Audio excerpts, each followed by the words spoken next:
Ini contohnya. Sinopsi itu kayak menjelaskan apa yang ada dalam buku itu. Isi buku itu kayak mana? Nah,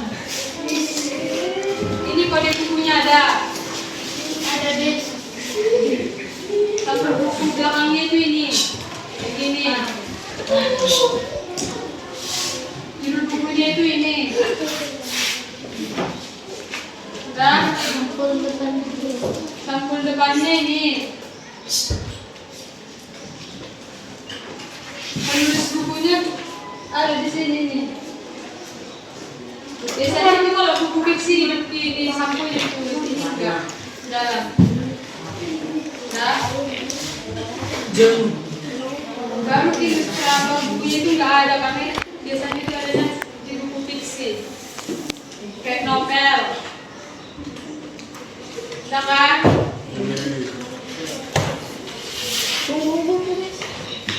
Apa? Bukunya ini.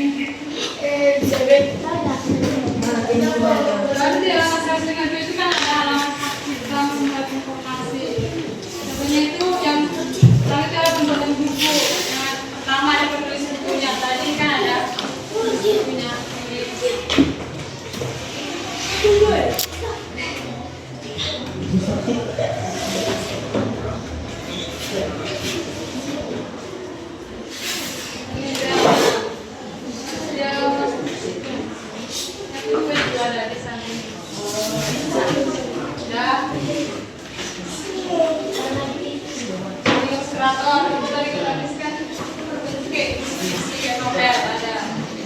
Editornya ini yang novel itu.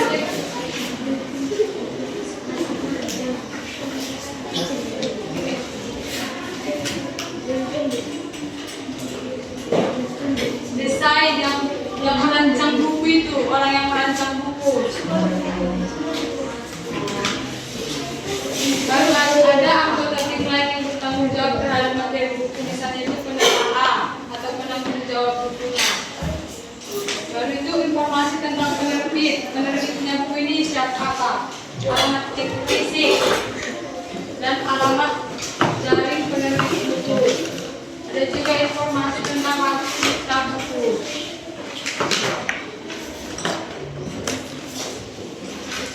Baru kan ada itu halaman daftar isi buku. Ini daftar isi buku. Baru ada halaman penutup buku itu kayak biasanya biodata tentang penulis buku atau glosarium kayak kata-kata sulit yang ada dalam buku. Ini.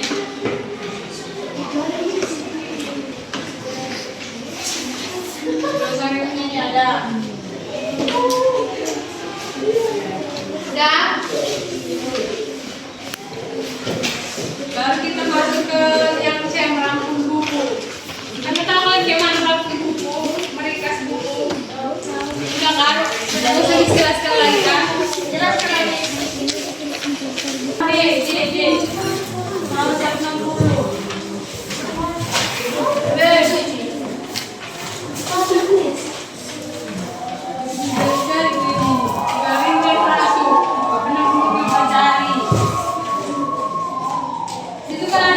Tanggapan terhadap buku.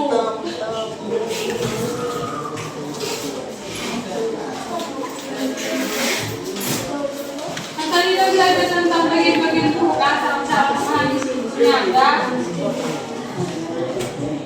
Yang pertama di sini itu mencari informasi terkait materi dalam buku dengan lebih cepat. Misalnya itu tadi kayak yang bilang glosarium. Kan bisa lihat glosariumnya. Itu yang kata-kata sulit, dari sekunder dari cepat dari kalau apa sih bukunya? Udah, dari suka.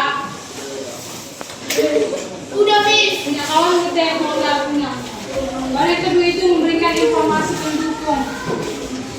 Misalnya itu, contohnya yang disambil kayak contohnya novel Laskar Pelangi, saya pernah baca atau nonton Laskar Pelangi.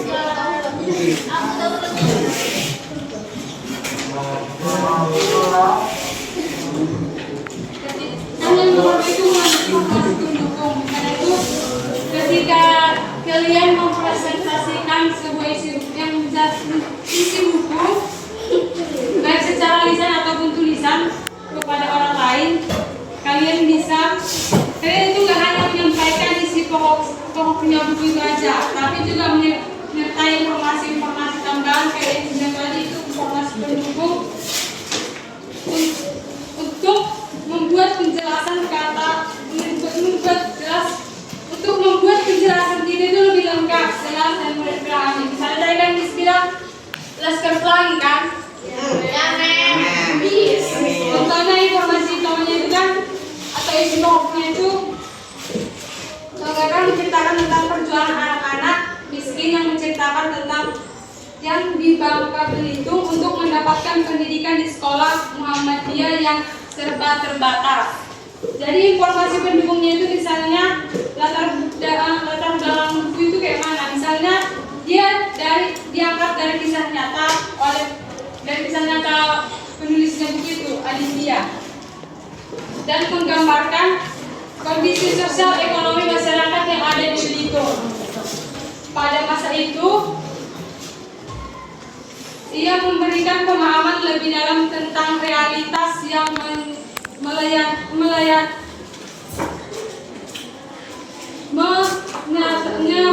melatar belakangi cerita. Pesankan di sini juga ada contohnya itu kan informasi pendukungnya itu keren. Cermat tanggapan terhadap ini kan udah ada contohnya, contoh ngerjainnya udah, ini ada tugasnya dan kerjakan. Contohnya ini ada misalnya itu ini sama apakah telah tuliskan kekasih ini dari sini apanya ini kan tadi paragraf pertama jawabannya.